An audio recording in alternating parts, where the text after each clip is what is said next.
Hey everyone, Parfait here, and it's time for Rainbow News. Good news for the LGBTQ+ community.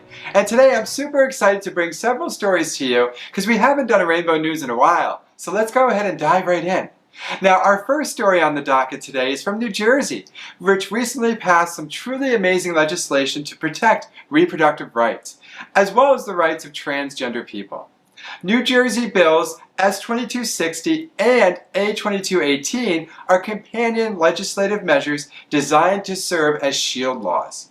A law created to protect and shield patients, families, as well as providers of reproductive care and gender-affirming care. Protect them from what, you may ask? Well, how about out-of-state legal attacks, subpoenas, and criminal extradition? None of which sound very pleasant to me at all. Both houses of the New Jersey legislature passed the measure on June 30th, 2026, and we are just awaiting the signature of Governor Mikey Sherrill, who's expected to sign it as soon as the ink is dry and it hits her desk. This law is going to be tremendously helpful to so many people in New Jersey and is designed to protect from ever-increasing federal intrusions into our rights. The law works as a legal shield because it blocks New Jersey courts and agencies from cooperating with out-of-state subpoenas, extraditions, or judgments targeting lawful reproductive and gender-affirming health care.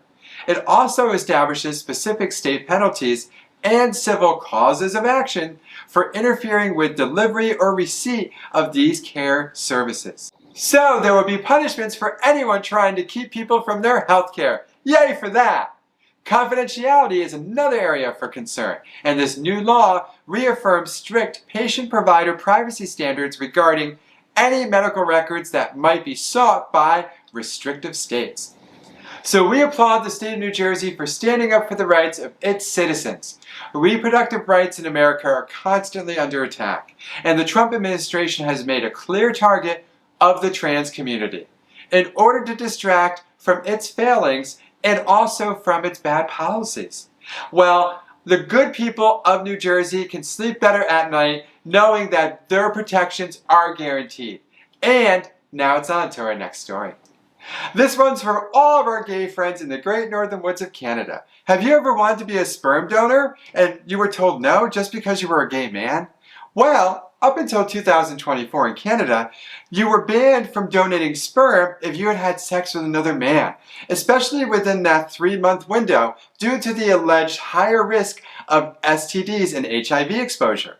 After a 2023 lawsuit, though, the language of the law was changed from banning men who have sex with men to banning anyone engaging in sex. Anyway, which was merely making an explicit discrimination an implicit one, since the same group of people are most likely to be disqualified. So therefore the lawsuit continued. Affidavits submitted by medical experts explained that the testing already in place was sufficient to screen out any infectious diseases, without the need to exclude anyone for sexual behavior. And this past July, before the case even was presented in court, Health Canada announced it will completely eliminate all the sexual behavior questions targeting gay and bisexual men. That way it won't be part of their donor screening process for sperm. In a statement, it said, the Government of Canada is committed to making sure that sperm and ova donation policies are safe, non-discriminatory, and based on scientific evidence. Oh, Canada! Oh, anyway, to continue, Canada does not actually allow for the payment of sperm, and it's currently suffering from a lack of supply, which is truly sad. So, gay men of Canada, if you've ever had a calling to be a sperm donor, I'm so happy to say that your dreams have now come true. And the reality is you can donate.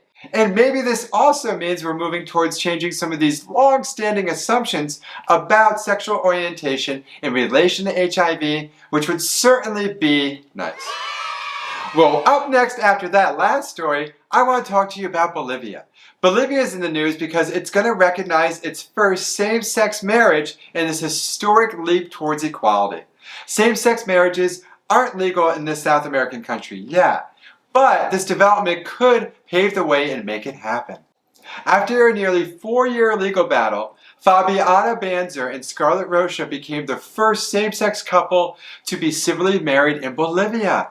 And despite the women's recent wedding, the country's constitution still forbids same-sex marriages. The lengthy legal battle for Fabiana and Scarlett resulted in the courts issuing 2 constitutional injunctions, an extraordinary judicial remedy used to protect citizens against actions that violate basic constitutional rights, which means they basically got special permission, and this court victory applies to only them.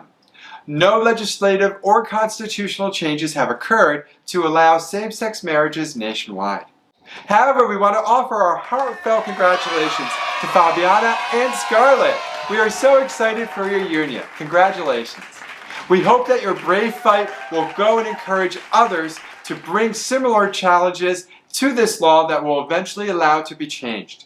So, with legal shields, wedding bells, and the pitter-patter of little feet from gay sperm donors, I'm Parfait with Rainbow News. Good news for the LGBTQ+ community. Till next time, toodles! Oh, and by the way, Canada, guys, call me.